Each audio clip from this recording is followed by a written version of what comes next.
কালকে ছিল মহাশিবরাত্রি, তাই সকাল থেকে উঠেই সারা বাড়ি ভালোভাবে মোছামাছি করে আমি করে নিয়েছিলাম স্নান। আর স্নান করে ঢুকে গেছিলাম ঠাকুরঘর পরিষ্কার করতে।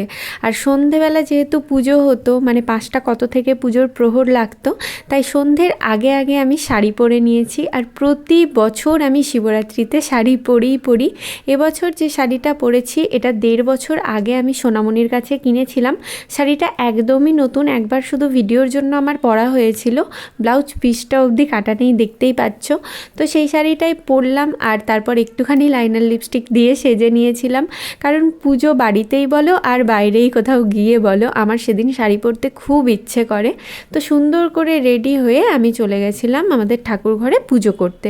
তো বাবা খুবই ভালোভাবে সমস্ত বাজার করে আমাকে জোগাড়জাটি দিয়ে দিয়েছিল, আর আমি বসে পড়েছিলাম পুজো করতে।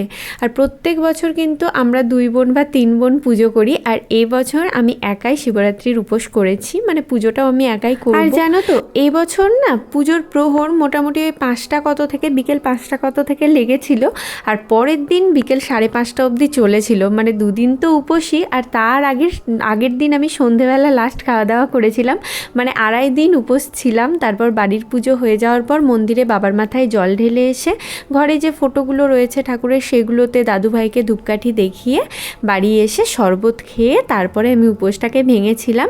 আর তারপরে ফল বলতে খেয়েছিলাম ঠাকুরের পায়ে যে প্রসাদগুলো দিয়েছিলাম সেইটাই।